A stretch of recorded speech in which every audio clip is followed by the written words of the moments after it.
My Lords, my Lady, in this matter I appear together with Mr. Anand Ram-Logan, Senior Counsel, and Mr. Philip Patterson on behalf of the appellant, and my learned friend Mr. James Guthrie QC and Mr. Navjot Atwal appear for the respondent. My Lords, you'll have seen this is an appeal by Mr. Knox, we're going to take a slightly unusual but by no means unprecedented course. In this case, it appears to us that the central question is whether the appellant was entitled to a proper disciplinary hearing, or at least a hearing in which he could ventilate his defense. And therefore, we have decided that we will call on Mr. Guthrie first to deal with that central issue, and then we'll hear from you. Of course, you will maintain your right to reply in due course. I'm sorry, Mr. Guthrie, that you haven't been given notice of this, but this is just... I always say I'm grateful for the notification from the board. But, my Lord, thank you very much. I have obviously prepared a number of things to say about the new point as to whether the commission is making body, but I'll leave those all to the side, bearing in mind what you say. My Lord, it still remains the case that the case being advanced before your Lordships is substantially different from the case which was being advanced before the judge and the Court of Appeal in Trinidad. The allegation was made that the appellant should be entitled to the disciplinary as opposed to the retirement process. But can I just remind your Lordships that in how the judge dealt with that? If you go to the record, you will find, I think, the relevant passage in the course of the judgment at page 240. And the judge says at paragraph, I think the one in the physical and is the same. What a happy circumstance, Mr. Guthrie. Well, happy and I hope becoming more and more usual. Well, it is becoming more usual, but it's still a cause for celebration. When well, my Lord, what the judge said about it was this. The retirement provision in Regulation 50 is separate and apart. So which paragraph are you reading from? Paragraph 29. Okay, yes. Bottom of the left. I've got it, thank you. The retirement provision in Regulation 50 is separate and apart from any disciplinary process. It is not a penalty. A penalty is imposed under the regulations as a result of some specific form of conduct, whether active or passive, which is in breach of discipline. It may not always result in the officer's removal from the police service. Retirement in the public interest will always result in such a removal and is an administrative recourse resorted to in the best interest of the police service and the public at large. It may be instituted for a number of reasons, including what may be a trait or character flaw revealed through a pattern of conduct over time, which renders a particular officer unsuitable for service. Then the paragraph 30, he continues saying that, noting that the disciplinary process was aborted. But at 31, he says that's certainly the case, but the authority charged with the control of police officers is entitled to act decisively in respect to any officer about whom it may have serious concerns. The submission is, in fact, that the Commission acted mala fides, but that is correct, and the members of the Commission must be presumed to have conducted their duties with rectitude in the public. Mr. Guthrie, do you agree that on the face of it, the whole of that analysis depends on the proposition that retirement in the public interest is not a penalty? If it is, then the rest of it can't Yes, stand. I will come to that. Yeah. Yes, penalty is something which is considered in the regulations themselves. Right. But before I come to that, perhaps I just remind you also what the Court of Appeal said about it. Well, perhaps on that point, Your Lordship probably already has in mind what the judge has already said at paragraphs 28 and 29. He talks about the regulation, which he says doesn't specify what may cause the defendant to consider it desirable to retire the officer in question. There must be a proper basis. In this case, the nature of the criminal charge and the manner of the acquittal was a sufficient basis, etc. And then 29, the retirement provision in Regulation 50 is separate and apart from any disciplinary process. It is not a penalty. But, I mean, we can't... that's based on the way that what one might deduce about the nature of a penalty from the regulations. But we are concerned with a constitutional right here, are we not? Well, I mean, what matters is what penalty means for the purpose of Article 129, sub 4 of the Constitution. I see that a penalty, but I would submit that it's no more a penalty under Section 1294 than it is under the regulations. Yes, but I mean, the regulations cannot define a penalty for the purpose of the Constitution. Oh, well, that's certainly true as well. Right. But, so we've got to decide what is a penalty in the meaning of that word in the Constitution. Well, before I come to that, may I just remind you what the Court of Appeal had to say about it? You'll find that, I think, at page 351 of the record. 301? 351. 51. In paragraph 54.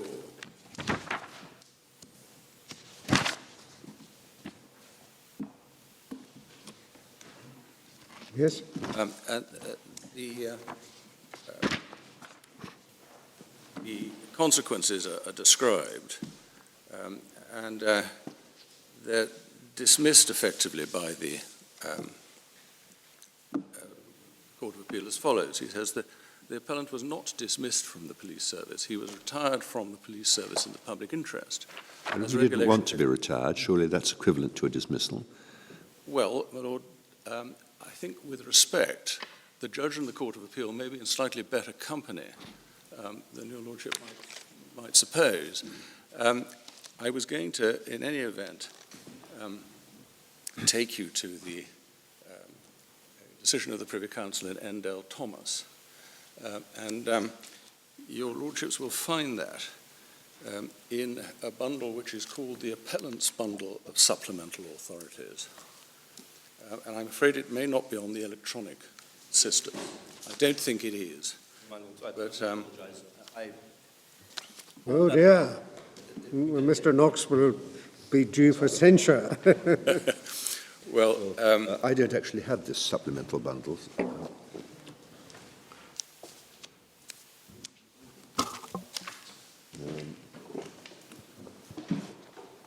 May well have reached my room unnoticed, but I think one's been time behind. Which is the tab number? it's tab number 7. 7. And it was decided at a time when the Constitution actually contained a no certiorari clause so far as the Police Service Commission's decision were concerned. And it might be a good time to tell you that the volume of the updated Constitution in the bundle, which is dated 1976. Can you just excuse me? I'm trying to find the authorities bundle. Oh, authorities bundle, you said. There's a joint bundle of authorities, and then there's a It's supplemental. not the joint bundle. It's, I don't seem to have any authorities. We have an extra copy. There's a copy here. All right. Thank you.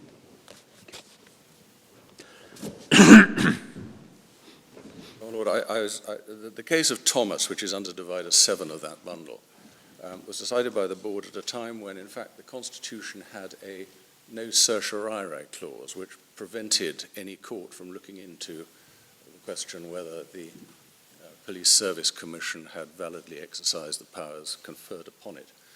Unfortunately, and this is the only reason I'm referring to that now, the version of the Constitution in the Joint Authorities bundle, although it appears to be up to date, it is in fact inaccurate because it still includes that no certiorari clause, which has been taken away. And the learned friend's been good enough to file an accurate version, which is a separate document. But I think this is the only point on which it's necessary to correct the authorities bundle. Nothing turns on it in the present case. Well, if you look at Thomas, though, you'll see that that involved the removal by compulsory retirement of a police officer, and Lord Diplock had delivered the judgment, and there are some passages which I would like to show your lordships. And you'll see at page 126C, it said that to remove from office in the police force in the context of section 99(1), which was the equivalent section in the old constitution, the 1962 constitution. It's equivalent to 129, is it? It's included no, not to 129, to, I think,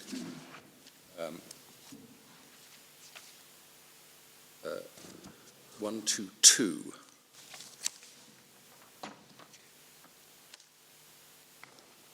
But I think it's not necessary to trace this part of the legislation through from Constitution to Constitution. What he said was that removed from office in the police forces in the context of Section 99 embraces every means by which a police officer's contract of employment, not being a contract for a specific period, is terminated against his own free will, by whatever euphemism that termination may be described, as, for example, being required to accept early retirement. And then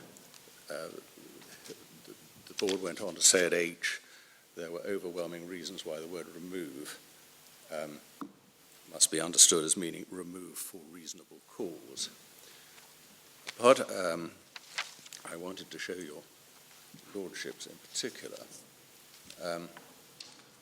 is at the foot of 131G. Their lordships have already explained why remove must be construed as meaning remove for what in the judgment of the Commission constitutes reasonable cause. Reasonable cause is not confined to willful misconduct. It would embrace reasons such as ill health or unsuitability of temperament, or even some personal characteristic, any one of which, through no fault of his own, has rendered a particular officer unfitted to perform with reasonable efficiency the duties of a policeman.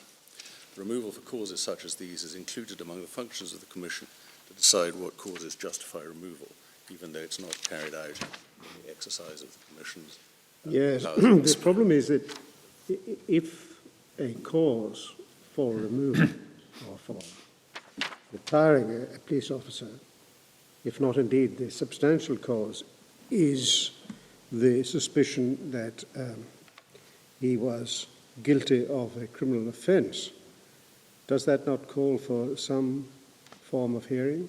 Well, it calls for a fair process. But that, of course, the courts below found that this officer did have. The only problem with it was that he didn't take advantage of the opportunity which was given to him to answer. Right, he didn't reply until the 17th of September through his lawyers. But I mean, a late reply by a defendant to a charge would nevertheless not nullify the need for some form of hearing to establish whether he was guilty of the... On the question of the need for a hearing, perhaps I should take you to some further... I should just say in mitigation of Mr. Knox's guilt that these supplementary authorities were sent to us by email. So I'm quite sure I did receive it somehow or other, but it doesn't seem to have got here. it speaks to the advantage of having one's laptop in court. Well, there are room for a number of views on that. Well, Sorry, Mr. Guthrie. well, my Lord, the question whether it requires some sort of hearing has been raised in other courts in the Caribbean in similar circumstances, and has been decided in a way which supports our argument. Your Lordship keeps that bundle open for the time being. Your Lordships will see that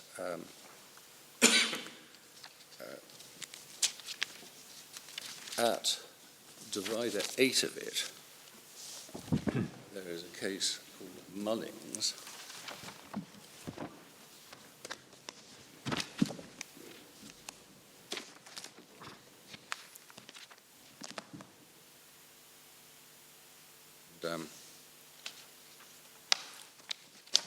if I can ask you to look at page 14 of that case, paragraph 7,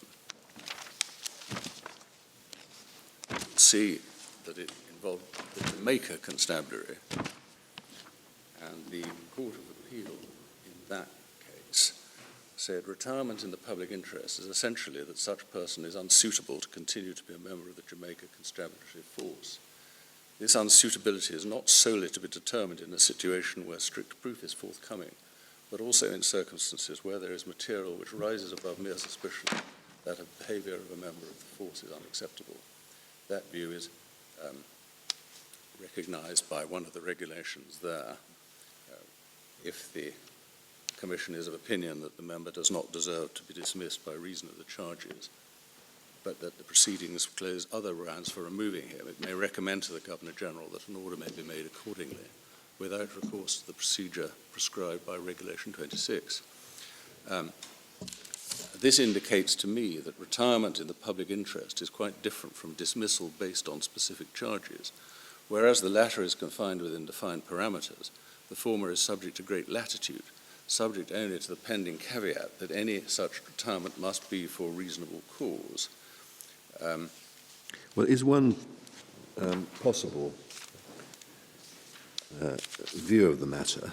I mean, that paragraph is effectively saying that there are a number of different situations to which different considerations may apply. Now, it may be that if you retire somebody because he is unfit to continue to perform his duties, he is idle, ill, or whatever, that is not a penalty, but that if you retire him because he has committed some specific misconduct, it is a penalty. Well, if one looks at this case, Yes. One sees that what was being alleged against a series of police officers was full-blooded cooperation in drug dealing at an airport. And it was held that they were given sufficient notice of the nature of the allegations against them, but they had chosen not to reply to them. And that's exactly our case. We say that he was told the gist of what was being alleged. He didn't reply to it. And it is that which Well, he did eventually reply to it on the 17th of September, didn't he? But that was very late. And your Lordships, I would submit, should hesitate before thinking that the Court of Appeal and the Supreme and the single judge in Trinidad were wrong in saying that that was sufficient to so to speak, put him out of court, because he had every opportunity. And it was found as a fact and not challenged that the Commissioner's report was given to him in July. And it was, well, I think well over 2 months later. And indeed, it was implicit in the relay of the information to him of the contents of the report that he would have 14 days within which to reply. Well, either 14 days or reasonable, or within a reasonable time, but over 2 months in the circumstances of this sort of matter. It's really a matter for the courts of Trinidad to decide whether that was reasonable or not. Take those matters into account. But I think what your Lordships were particularly concerned about was that he didn't have an oral hearing, Well, or he didn't have the disciplinary hearing. well, the latter rather than the former. I mean, but what do you say are the differences, if any, between the way in which a disciplinary hearing would have been conducted and the procedure that was in fact adopted? Well, he would have had a disciplinary hearing. I think that would have been an oral hearing. He would The question is whether have it been was entitled to an oral hearing. Was it appropriate to have a disciplinary hearing? Yeah, well, was it necessary? I'd quite like to know what you submit are the differences between the two procedures. I mean, you're not saying that there's no difference. I think you've just said that he would have been entitled to an oral hearing. I think he would have been, yes. Yes, right. Are there any other It's differences? the most significant difference. Yes. And any others? Well, I'd have to go to the regulations themselves. Right. But can I just indicate that the very point as to whether there should be an oral hearing has also been the consideration in the local courts. An oral hearing in the context of a disciplinary in the context of or of a of retirement. allegations, if you like, involving fault on the part of the person concerned, Right. so that in the case of the next case in the bundle, I think is a 9, in which he succeeded because the nature of the complaints made against him had not been largely sufficiently particularized. It was said that there had been 33 complaints, and he'd say, well, what are they all about? And they said, well, it doesn't matter. But the other passages, perhaps I'll just ask you, bearing in mind the courses the hearing is taking, I don't think it'll take very long. You'll see that in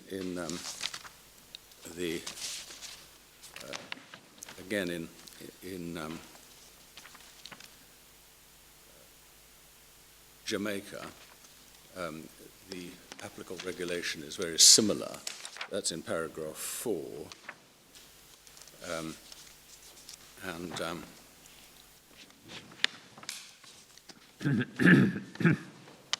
If I can ask you then to go to paragraph 8, you'll see that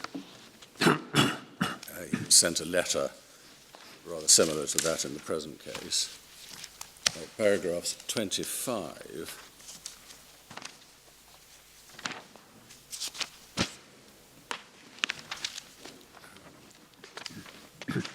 Earlier decisions are referred to, and in paragraph 26, one of those earlier decisions is considered. In Segree, the appellant who had been retired on the advice of the Commission in the public interest pursuant to Regulation 26 sought to quash the decision on the ground that she had not been afforded a fair hearing. The circumstances were that following reports that the inspector was involved in drug trafficking, the Commissioner made a report to the Commission in support of his recommendation that she be retired in the public interest. In due course, a notice was sent by the Commission to the appellant in which the nature of the complaint against her was summarized, and to which she was given 14 days within which to reply. Reply was sent on the appellant's behalf by her attorneys, who complained, "We feel strongly that the provisions of Regulation 26, where the public should only be used where the public interest would be adversely served by a hearing under Regulation 47. So the position is being considered as to where it's, if you like, a situation where there's wrongdoing, you should not use the retirement in the public interest provisions, but you should use the disciplinary provisions. Does that not apply to the present case? Here, the question of whether or not the appellant was involved in kidnapping was pretty central to the decision to retire him in the public interest. Well, yes, but the question is whether in those circumstances, or in the circumstances of the case, which I'll come back to, it would have been it was right to use the disciplinary procedure as opposed to the retirement procedure. Now, that is the very similar situation being considered by Mr. Justice of Appeal Morrison in the present case. And he refers to Justice of Appeal Downer in Segree saying, Regulation 26 provides the appropriate procedure where a prior decision has been taken that it is desirable for an officer to be retired in the public interest. It is applicable when the matter requires a speedy disposal in the public interest.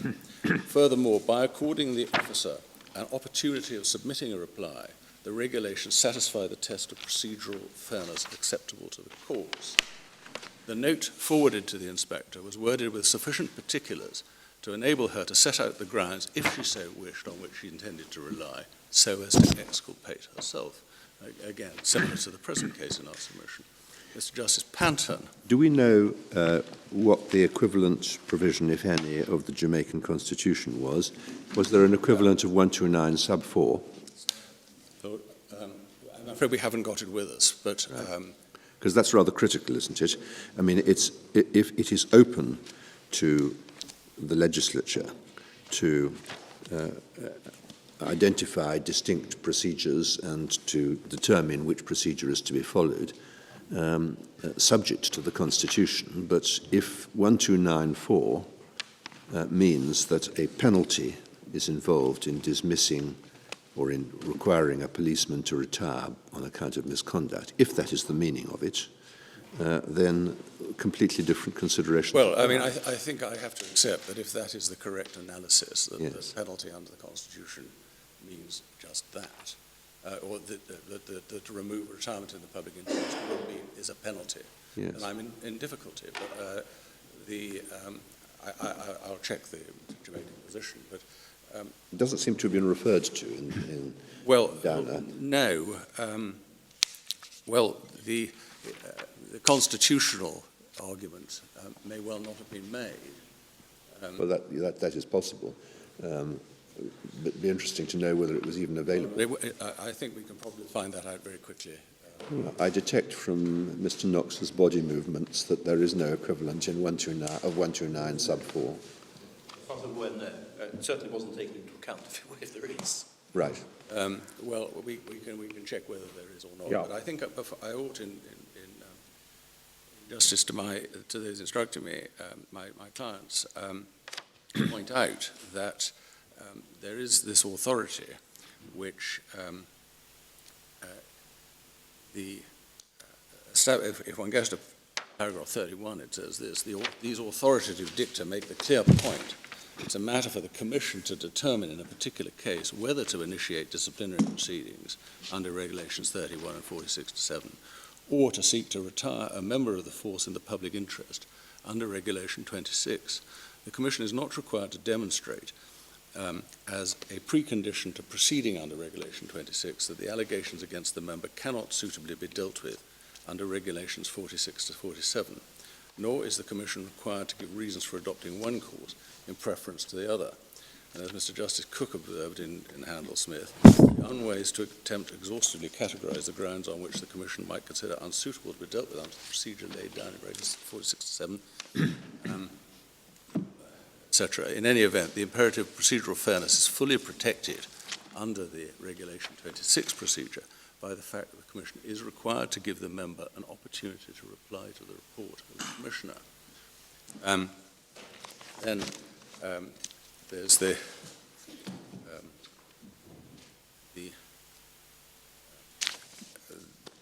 basis on which the appeal was allowed by the officer, or was rejected, I'm afraid. The officer was vindicated because he wasn't given sufficient details of the charges against him, and he had made that complaint. Mr. Guthrie, the regulation with which we're concerned in regulation, if it is Regulation 50, has the qualification that the grounds must be grounds which cannot suitably be dealt with under any other of the regulations. I don't know if there's an equivalent of that in the Jamaican regulation. That's something I was going to mention in context of the very curiously, my Lord, the exact wording of the regulation has varied in Trinidad. if I can, this is not perhaps strictly necessary to the submissions that I'm making at the moment. But Well, I don't want to take you out of your... no, well, what your lordships it may be important for you to know this in any event. The regulation,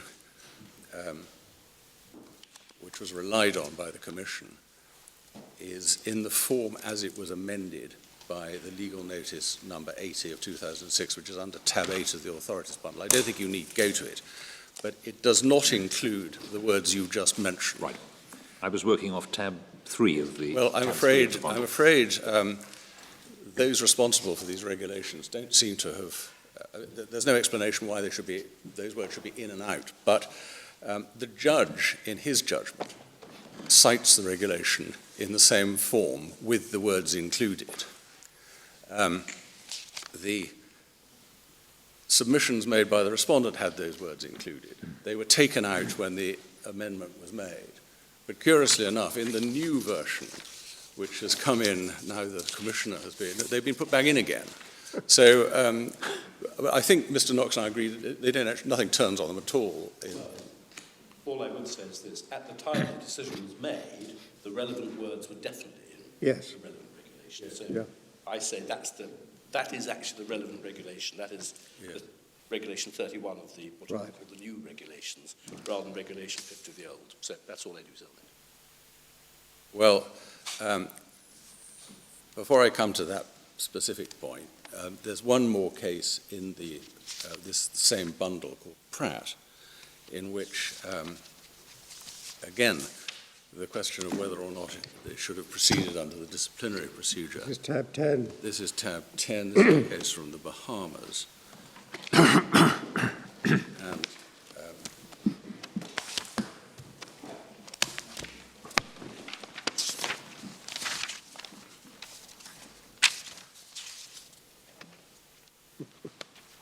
we find it, I think,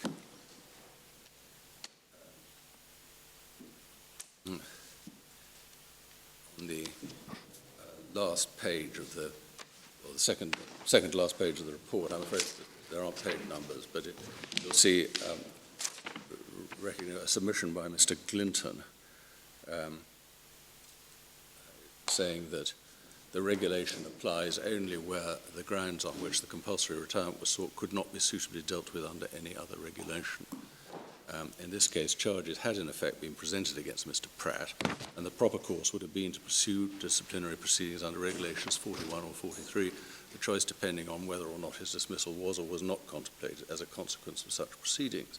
The fact is that the regulations contemplate much flexibility in shifting proceedings from one regulation to another, and then they refer to a particular regulation. But in the present case, there is a provision which suggests that if in disciplinary proceedings you decide that it would be better to retire the person of the public interest, you can do so without going through the whole of the Section 50 procedure. But there doesn't seem to be a provision the other way round. On the other hand, as we've made clear in our written case, it is doubtful whether the disciplinary procedure would have been available under the regulations to deal with Mr. Long. We know that when he was charged with discreditable conduct, which is the relevant offence, and we see that from the notice of warning which your lordships would have seen in the record. However, as you also know, he was then discharged when no evidence could be marshalled against him because the complainant had gone to Venezuela. Two of his co-accused had died. And they'd lost the file. Now, in those circumstances, it's difficult to see how the disciplinary procedure could have been triggered according to the regulations. And I say that because the regulations concerned, which you'll find, I think, page 996. Well, they could have been triggered, but the charges would, you're saying, have had to be dismissed. Well, no, I think they wouldn't have been. I'm actually saying something slightly different to that, my lord.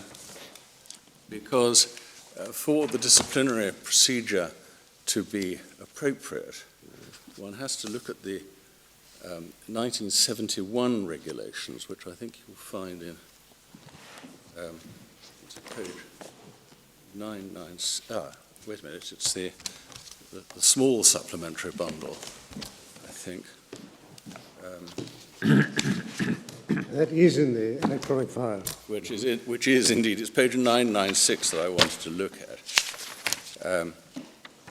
which is where Chapter 8 of those regulations is where the disciplinary procedure is dealt with.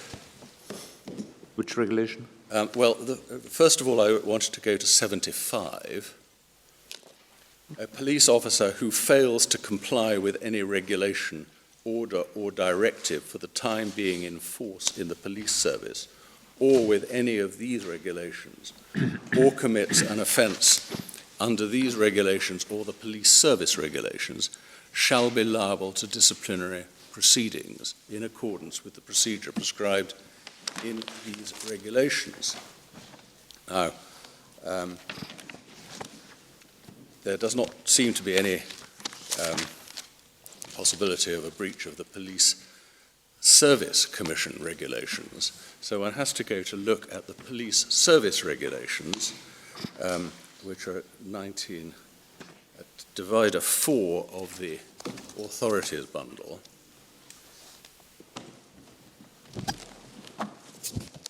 And they provide the rules for the police officers to obey. They begin at 146. A police officer shall conduct himself at all times. Paragraph 146. Section 146, on page 658. I think I have an unpaginated. I think you're maybe in the wrong bundle. Sorry, my lord. This is the original authorities bundle. Electronic bundle 658. Yes. Okay. Right. Yep. Conduct. Yes? Section 146, the police officer shall conduct himself, etc. The relevant regulations is effectively 1631, which is on page 664, and which sets out the offences for which disciplinary proceedings can be invoked. A police officer who, without reasonable excuse, does an act which amounts to failure to perform in a proper manner any duty imposed on him, contravenes any of these regulations, contravenes any written law, etc. But the important words are, does an act which. Now, this was perfectly possible to do if it could be established that he had been guilty of an offence of kidnapping. But of course it couldn't anymore because all the evidence had vanished and the file had vanished. So it's difficult to see how, indeed, the disciplinary procedure under the police service regulations and the police service commission regulations could have been triggered effectively. But I mean, if Mr. Long had a constitutional right to a disciplinary hearing, it can't be a reason for denying him one that the evidence did not exist to justify a disciplinary hearing. The consequence of that state of affairs would be that he can't be removed for that sort of reason. So one goes back to the critical question whether 1294 means that a penalty includes a retirement for misconduct. Well, my lord, 1294 is within the part of the Constitution which deals with the police service, with the Police Service Commission, and service commissions generally, I think. If I can just... The same provisions apply to civil servants, for example. Yes, they would.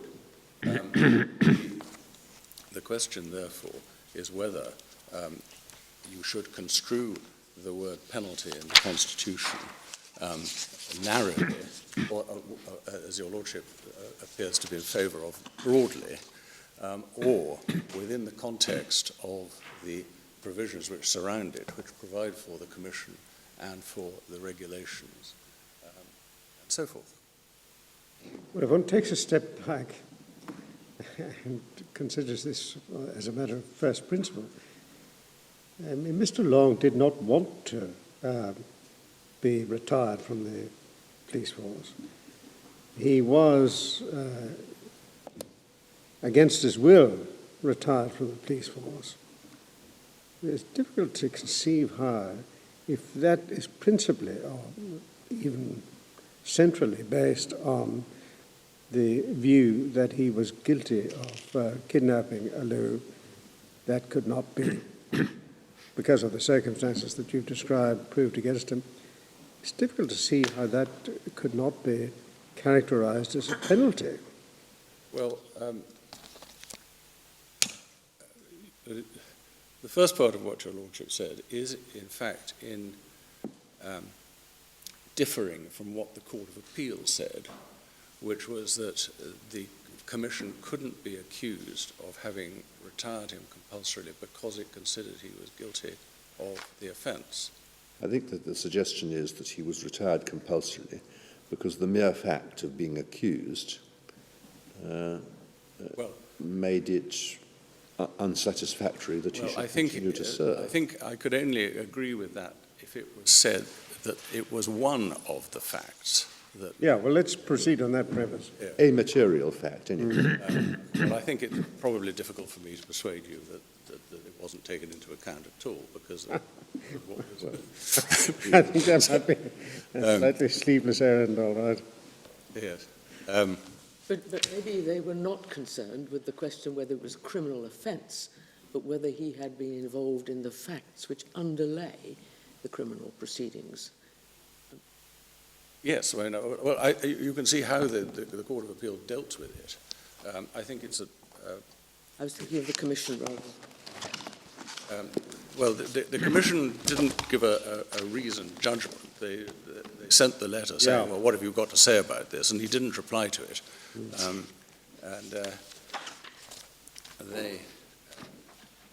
think at paragraph 70 on page 357, the Court of Appeal say, well, Mr. Justice Barrot made some comments which could be interpreted as saying that the Commission found that he was involved in or may have committed an act of kidnapping. They say at paragraph 28 of his reasons, he said, the defendant is quite entitled to consider that a member of the police service whom it reasonably considers to be involved in kidnapping should be retired in the public interest. These comments are to be regretted. However, there's no allegation that these comments could be attributed to the respondent. The documents do not show that the respondent made any reference to the innocence or guilt of the appellant. At worst, they show a legitimate concern for the perceptions arising from the circumstances of the appellant being charged for kidnapping and the dismissal of the charge. So that there is no suggestion that the respondent's decision was ever based on the appellant having committed an act of kidnapping. And it is worth commenting that despite the letter and the report, the fact is that he didn't respond to that. He had the opportunity of saying, look, I was an innocent bystander, or this was nothing to do with me. I wasn't even in the mall at the time, but he didn't avail himself of that opportunity. So a police officer against whom an allegation of kidnapping is made, who effectively remains silent and relies on the fact that the case against him collapsed because there was no complainant, it's perhaps not unreasonable for the Commission to take that into account in deciding that it's a suitable case where he should be retired, particularly if they had the adverse comments of the Commissioner as well. Right. I mean, I can see the force of that point, but if there had been either a disciplinary hearing or some form of hearing in which Mr. Long was entitled or was able to present his case, and if it were concluded that the case against him in relation to kidnapping was either baseless or not proven, that would surely set the context, would it not, for the decision as to whether to retire him. Well, Your Lordship is really looking at the merits of the decision and the process by which it was reached.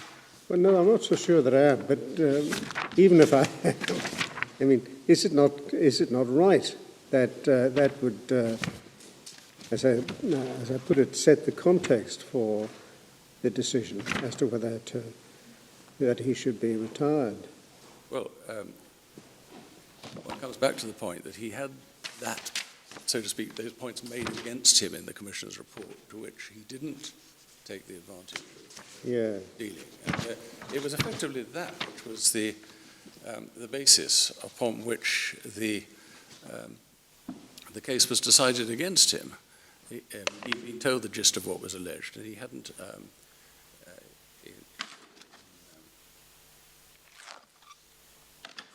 responded to it. In fact, he didn't ask for an oral hearing or disciplinary hearing. Right.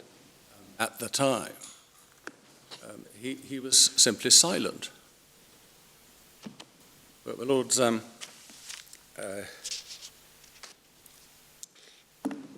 the Commissioner's report does not make it clear whether it is accepting that he was involved in the kidnapping or not. The final paragraph is very obscure. Well, I can't really rewrite the Commissioner's report for him. No, but it wasn't clear. He said what he said. Arguably, I'm just asking you to deal with the point. It was not clear. Could it be said it was not clear to Mr. Long what the case was that he had to meet? All the Commission did was say that they noted that he had been charged, but the Commissioner's report, page 45 of the record, it says that he was discharged, but that in circumstances under which this matter was determined were very questionable. Well, as far as it goes, that's obviously correct, in the sense that it was not after a contested trial at which evidence was heard. But what the Commissioner of Police said, it was of no surprise, was something which, once he had that report on July the 10th, he had some time. He could have said, well, can that be clarified? Can I please... Surely it's the onus is the other way around, that it's for the Commission to say exactly what case they are making, what view they take of the charge. If they take the view that despite the discharge, there were sufficient facts on a balance of probabilities to implicate him in the charge which he had, then they had to make that clear so he knew the case he had to meet. Well,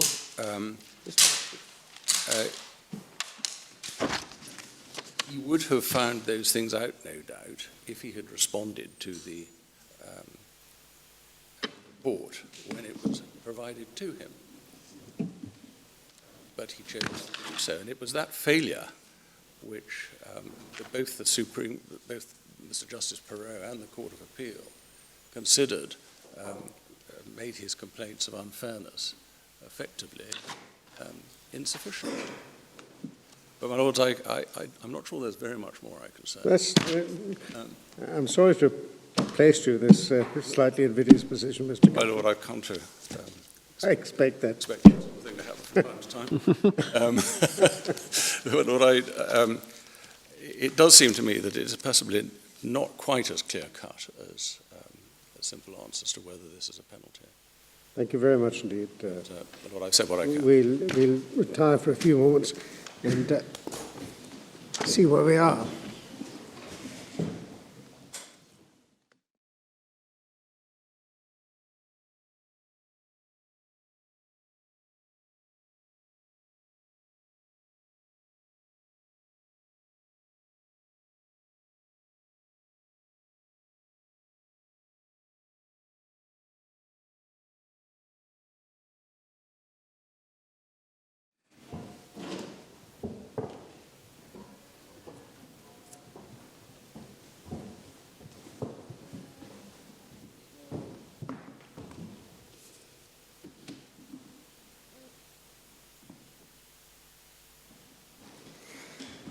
Now, Mr. Knox, we'll hear you on this particular point that we've put to Mr. Guthrie, please.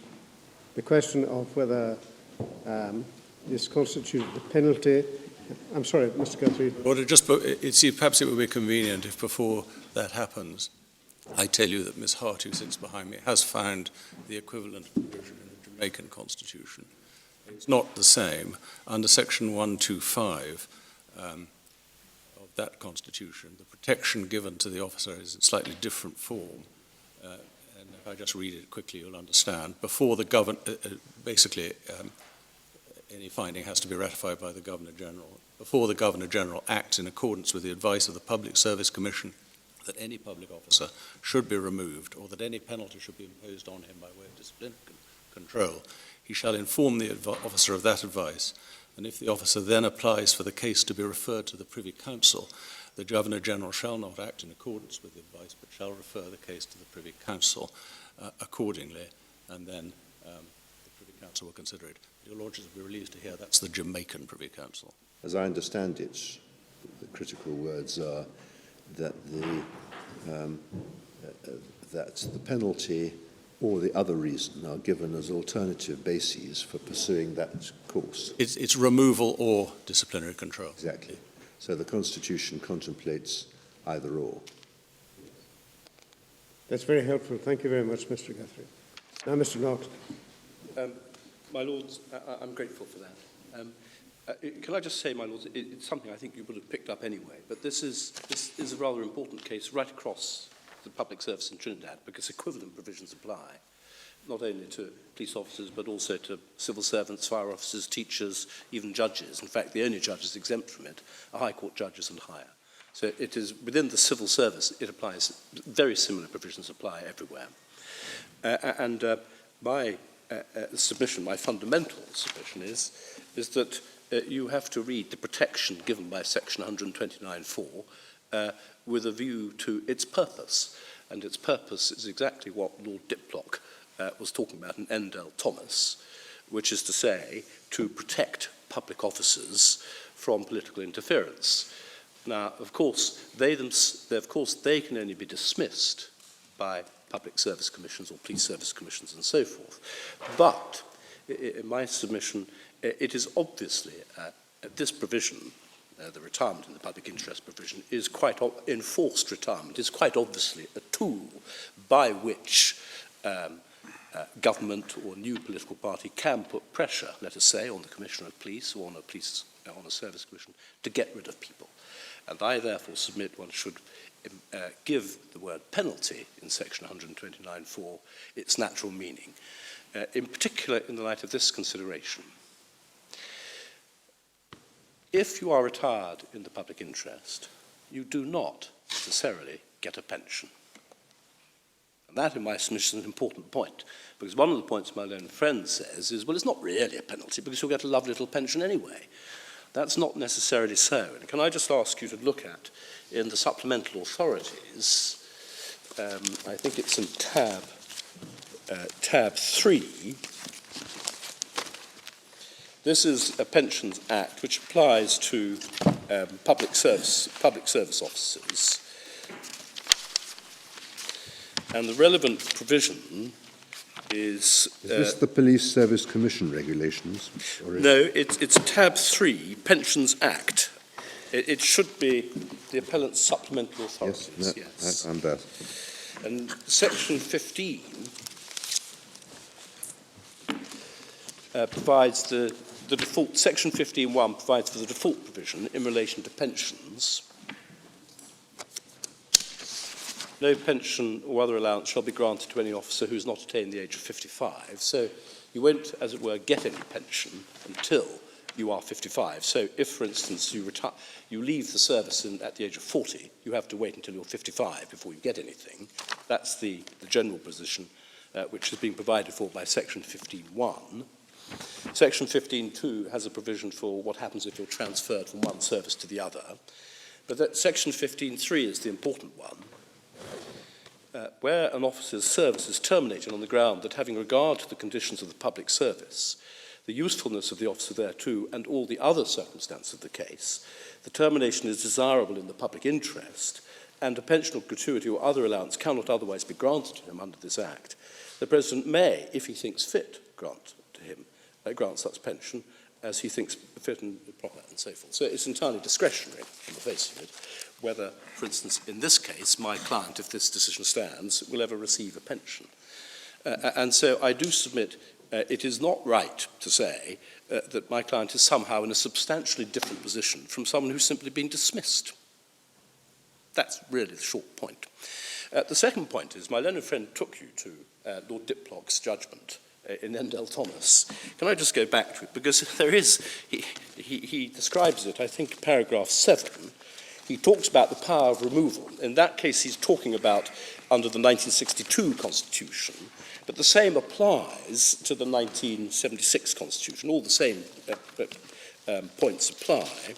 And if one can pick it up at page 123, the passage begins at 123E, when he is, 123E, when he's talking about the problem which democracies in relatively small islands will inevitably face when one party, a new political party, gets into power. There is obviously a temptation to remove as many officers as you can and put your own cronies in particular in the case of the police force. And that's the point he makes from 123E, the paragraph going on to 124 at B. So the Constitution has been structured in a way so as to prevent what you might call public servants being easily dismissed. And I submit that is important in considering the meaning of the phrase penalty and what you see in section 129.4. And that would presumably be more germane to the position of civil servants, in particular senior civil servants, than police officers. It would. But as you point out, the regime is the same. It's the same. It's the same for everyone. And so it's important. This is the context. Now, I should say, in this case, Lord Diplock is considering the 1962 Constitution, which did not have the equivalent of section 1294. So that's why, in a sense, there's no reference to it. But if I can continue, page 124, the second paragraph, the whole purpose of Chapter 8 of the Constitution, which bears the rubric the public service, is to insulate members of the civil service and so forth from political influence exercised directly upon them by the government of the day. And then he continues, that's why you have autonomous service commissions. And then dropping down to the end of the page at 124G, the provisions of Chapter 8 that are directly relevant, and he goes on to say what the relevant provisions are, and then you'll see over the page, section 99 of the Constitution, which is recited at the foot of the page, near the foot of the page, power to appoint persons to hold or act in offices in the police force, and so on, and to remove and exercise disciplinary control shall vest in the Police Service Commission, and then subject to certain provisos. And then over the page, he discusses what is meant by that, 126, second paragraph, to, quote, remove from office in the police force in the context of section 99, in their lordship's view, embraces every means by which a police officer's contract of employment, not being for a specific period, is terminated against his own free will by whatever euphemism the termination may be described, as, for instance, being required to accept early retirement. And in my submission, that's exactly what's happened here. It's a euphemism to say I've retired you in the public interest, but not dismissed you. From my client's point of view, he's in exactly the same position. And the reason I rely on this is because Lord Diplock is here taking what I submit is the correct approach to a constitution. You don't interpret it very narrowly, you interpret it broadly, bearing in mind what its purpose is. And then one drops down to the end of the page, in their lordship's view, at H. In their lordship's view, there are overwhelming reasons why remove, in the context of to remove and exercise disciplinary control over police officers in section 99.1 and corresponding sections, must be understood as meaning removed for reasonable cause, of which the Commission is constituted the sole judge, and not as embracing any power to remove at the Commission's whim. To construe it otherwise would frustrate the whole constitutional purpose of Chapter 8. It would also conflict with one of the human rights recognised and entrenched by Section 1D of the Constitution, viz. The right of the individual to equality of treatment from any public authority in the exercise of any functions. Dismissal of individual members of a public service at whim is a negation of equality of treatment. And again, my lords, I submit that as important because in a slightly different context, my learned friend says, well, there was no way we could actually bring a charge against this man. There was no evidence against him. So we're entitled to retire him in the public interest. Well, my lords, that is tantamount to dismissal at whim or at will. I haven't got a case against you, but I'm going to dismiss you anyway because it's all a bit embarrassing. But I can't prove anything against you. That's what his submissions have effectively come to. I submit that's inconsistent with the fundamental right of the public officer not to be dismissed only for cause. And cause cannot mean you just happen to have been charged with a criminal offence for which there's no evidence. In other words, you were entitled to a hearing at which it would be established that there was no evidence against you. Well, it's slightly different because one has to bear in mind what actually the regulations provide for. I mean, there are a number of, if I may just move to that point, I submit it's a striking and wrong proposition that because you've been charged with an offence which has been dropped, because there's no evidence, nonetheless, you can be retired in the public interest. That's my learned friend's case, because there's no other way of going about the matter. My lords, in my submission, that is simply a wrong proposition. Secondly, my lords, it's important. What does that mean? I mean, does that mean that in deciding whether to retire in the public interest, you've got to leave that entirely out of account? Or does it mean that you've got to give the individual a hearing? No. What in my submission it means is this. You cannot use the retirement in public interest provision. That's the short point. In my submission, if you have grounds for suspecting some disciplinary offence, the proper construction of Regulation 50 and of Regulation 31 is you bring disciplinary proceedings. And, my lords, you haven't, at the moment, I haven't taken you to what you might call all the internal regulations. But the short point is this. In a case like this, you think the officer has done something wrong, or he's got caught up in something wrong. You therefore bring the charge, as exactly happened in these proceedings. You then continue the proceedings. At the end of those proceedings, you're not bound by the strict rules of evidence. And at the end of those proceedings, one of three things can happen with the disciplinary proceedings. One is he's exonerated.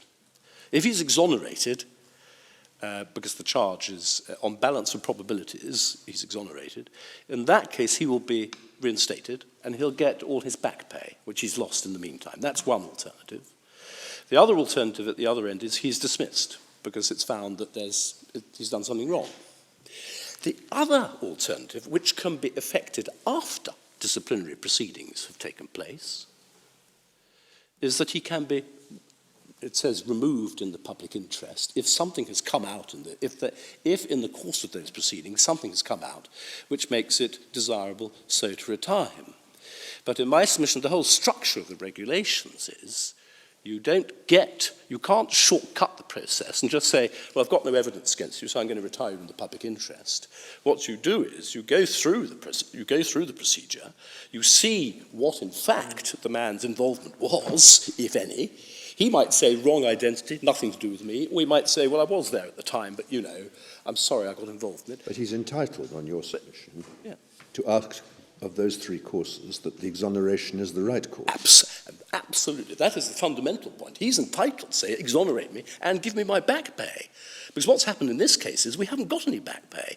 We've never been exonerated because we were suspended and then interdicted on half pay. With the disciplinary proceedings do then begin, they're then dropped, just without anyone saying anything, and we're then told we're going to retire you in the public interest, old chap. Now, in my submission, it's not open to adopt that process. The process is you go through the disciplinary proceedings and you work out, and then if at the end of the day, one can imagine all sorts of situations. Let's say what's happened is an officer is charged with being at a party where a fight took place and he was involved in the fight. And the charge is made of discreditable conduct, let's say. And actually it turns out that he was at the party, but he wasn't involved in the fight. But there was someone who'd been injured, and he did nothing whatsoever for about 10 hours in order to get the ambulance along or anything else. And then what would be said is he wasn't on duty. On the other hand, he has behaved in a rather discreditable way, It may not be a disciplinary offence as such, but it's not in the public interest that a man who's done something like that stays in the service. And that, in my submission, is the way that the whole regulations work. But you can't just take a shortcut. And, my lords, I can develop this submission by reference to the wording of these regulations later. But the real point is, if you look at Regulation 50 and 31, what they presuppose is there's no other suitable basis for doing it. And on the facts of this case, there was a suitable basis. You go on the disciplinary proceedings. Well, that means there's no hard and fast rule that you have to go through the exoneration first, because you could have a case where he was indeed charged with a fray for some reason in your example, but in fact the really important thing from the point of view of the Commission was that he had also been involved in accepting some kind of bribe to pervert the course of justice in the course of that. You wouldn't want to go through the question whether there'd been an affray, because your real target is the question about a bribe. Well, and that, one of the problems in this case is what exactly were the grounds on which we were being retired in the public interest. I mean, here's one of my complaints in our case. It's full of insinuation. The insinuation is clearly we're a thoroughly bad man, and we were guilty in real life of doing something to get the charges dropped against us. If that was the case they wanted to make, then in that case you bring the disciplinary proceedings. But you can't just say, well, I haven't got any evidence about this, so I'm going to retire in the public interest. Some people think you're a bad man, and that's good enough. Sorry? Some people. Yes. Yeah, it's obviously not.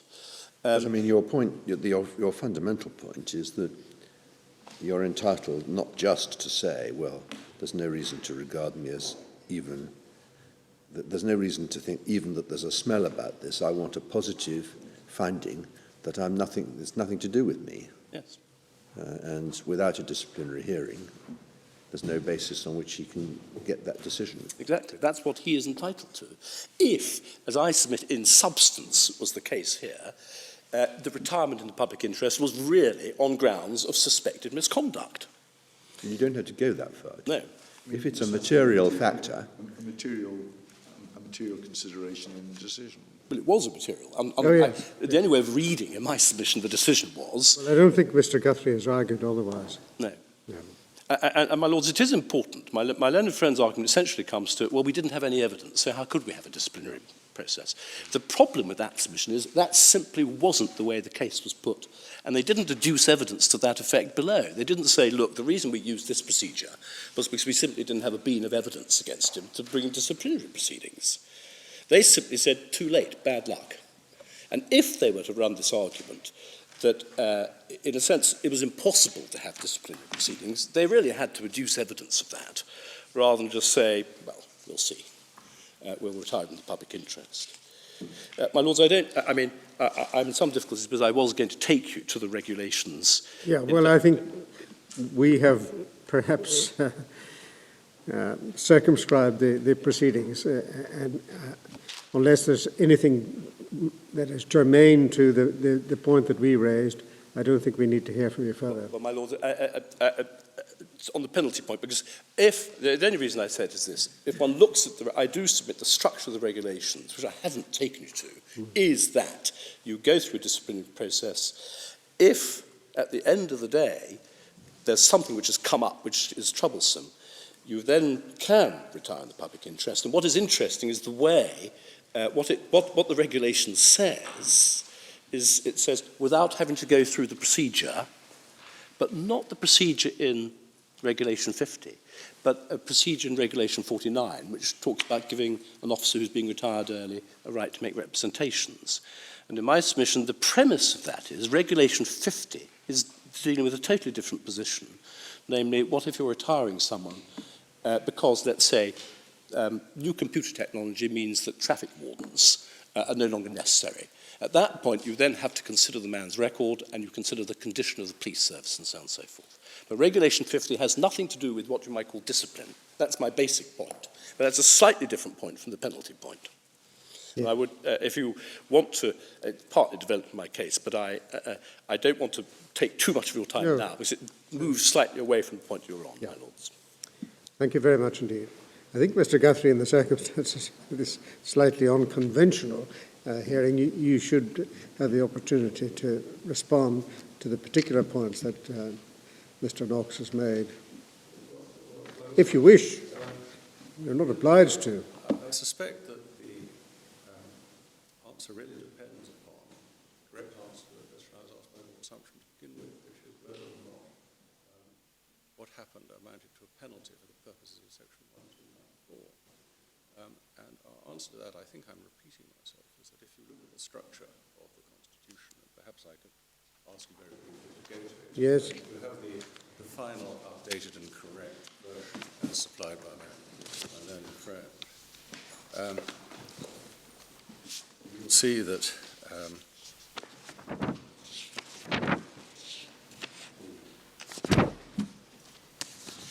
Where do we find this? it's a separate document, I'm afraid.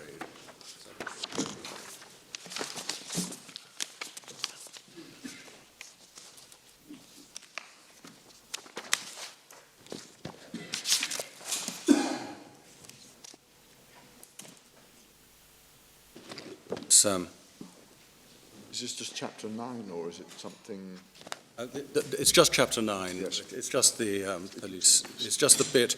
You'll recall that I think I told you at the outset that the version in the joint bundle Oh, yes, thank you. included the no certiorari clause. But if you look at the section 129, Service Commission may sent to the Prime Minister by regulation or otherwise regulated procedure, including the procedure for consultation with persons, etc. Then it begins with subject to subsection 3. If you go over the page, you'll see that subsection 3 was repealed by Act No. 43 of 2000.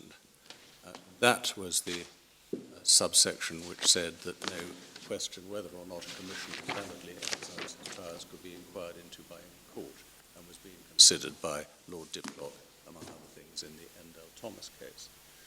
Then we find there no penalty may be imposed on any public officer except as a result of disciplinary proceedings.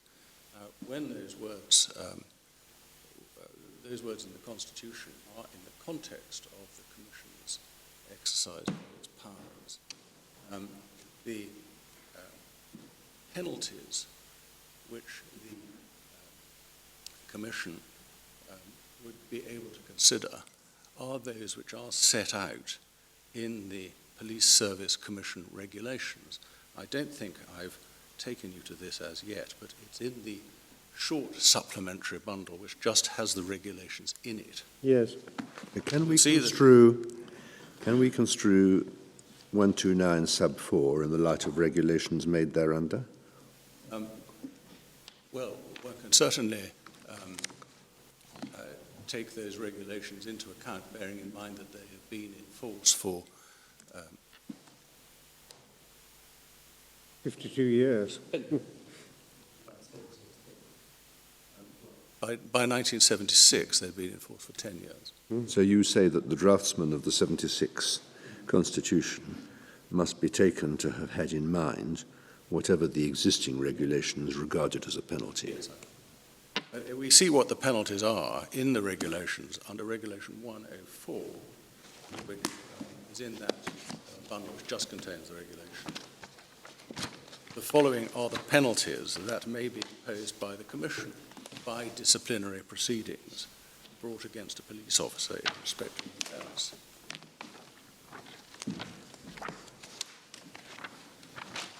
Then they A, B, C, down to H. The first is dismissal and reduction in an office, reduction of remuneration. And it's in our respectful submission that that is what Section 214 is referring to. On the face of it, if he was on half pay and no decision was made to pay the back pay, there was a reduction of remuneration. The same might apply to the possibility, may not necessarily happen, that he would be deprived of a pension. I'm quite catching what your Lordship said. Well, one of the penalties is a reduction of remuneration. Yes. if Mr. Long has provisionally been reduced to half pay and no decision has been made to reinstate the full pay, there has been a reduction of remuneration, has there not? Yes.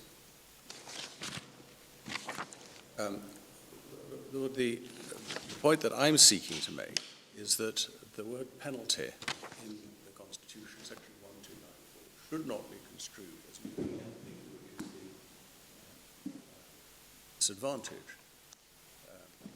It can't be said that anybody who is retired is going to be suffering a penalty in the sense that your lordship raises the matter. No. If he was retired because he was not capable of doing the job, for example. But he'd still be subjected to the penalty. No, because surely what matters is the reason why the adverse consequence is being visited upon him. If it's being visited on him because he can't do the job, that's not a penalty. All that's been decided is that he's not suitable to be employed given his limited capacities. Well, I think I would respectfully disagree with that analysis. If it's been... Penalty surely is a punishment for some misconduct. Well, I think that is probably a matter of the meaning of a word. Indeed. I would have respectfully thought that a penalty may be an adverse consequence, whether or not it's a punishment. I mean, an adverse consequence of being incapable of doing the job isn't a penalty. It is simply that you're no longer getting the quid pro quo, namely the pay, for something you aren't able to do. Well, I would have respectfully submitted that the word penalty does not necessarily imply punishment. But we're looking Well, at surely penalty connotes punishment, doesn't it? It's a penal jurisdiction. Well, if you lose money as a result of a decision which is adverse to you, you're suffering a penalty in one sense of the word, whether or not it's a punishment. You're suffering a detriment, which is maybe a penalty, but not necessarily. Or, say that a penalty may be a punishment, not necessarily. But anyway, my Lord, that's a very narrow compass. What I'm suggesting is that when the word penalty is seen in Section 129, subsection 4, it appears to be a reference to what was understood by the Police Service Commission regulations as a penalty. And what your Lordship puts to me is that the reduction in pay as a result of the time necessarily be a penalty, so bring it within Section 129. I respectfully disagree with that. His definition is a punishment imposed for breaking a law, rule, or contract. But that may not be its entire connotation. The fact remains that if I'm right, penalty in Section 129, subsection 4, bears a narrow general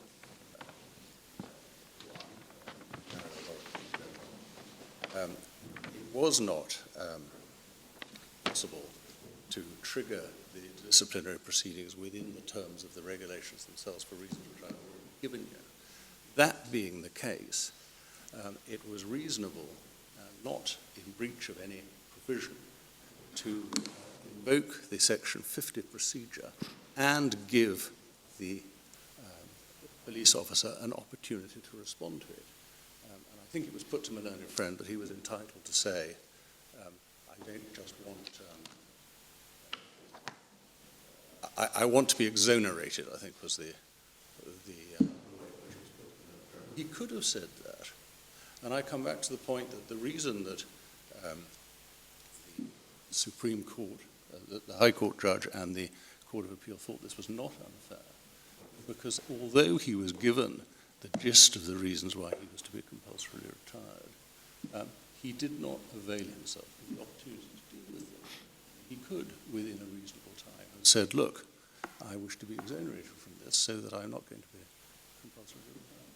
Well, I am in I danger. think the point that Mr. Knox was making, the context of that point, was that he was responding to your earlier suggestion that there was nothing that could be done about this unsatisfactory state of affairs by way of disciplinary proceedings.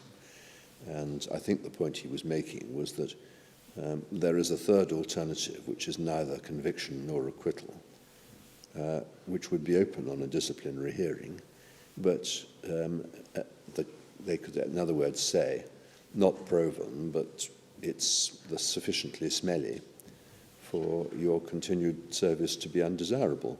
Now, as against that, the possibility of positively asserting that you are innocent is a rather valuable right on the part of Mr. Long, isn't it? Well, but Mr. Long didn't, he did have that right. I mean, let's say that an adverse interpretation can be put on the report and the letter. In other words, we do think there's a nasty smell about this. We're unable to prove it. But he had that right, Bad hat. not in the context of disciplinary proceedings. No, but why does it have to be in the context of disciplinary proceedings? That's the point. The argument is that it has to be because 129 sub 4 says so. My argument is that it doesn't. It says that... We're back. Yes. Whatever circles one Yes. goes round in this case, one always ends up with the question, what is a penalty in section 129 sub 4? I respectfully have said what I can about that. Well, there's another circular point that I was going to make, which is my learned friend's, so to speak, first point, which is it was the wrong decision-making body anyway. Well, that's a different... No, that's a different Yes, but that would have been circular because he would have had the commissioner as opposed to the commissioner recommending to the commissioner. It would have been exactly the same result, whatever happened. Well, it's, if I may say so, a wonderfully typical Privy Council point that I don't think we need to get involved in Well, at the moment. Not yet. Not yet. your lordships have found a way to avoid doing that. Yeah. Lord, I don't think I can read that. Thank you very much indeed.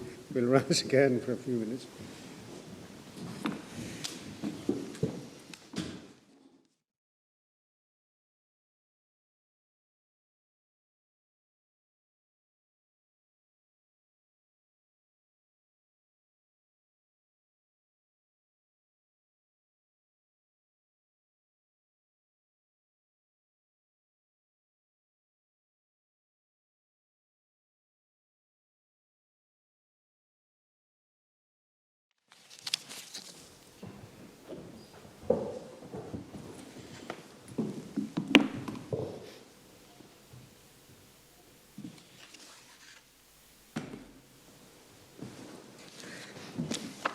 Well, we're very grateful to Council for their cooperation in the somewhat, how shall I put it, eccentric conduct of this appeal.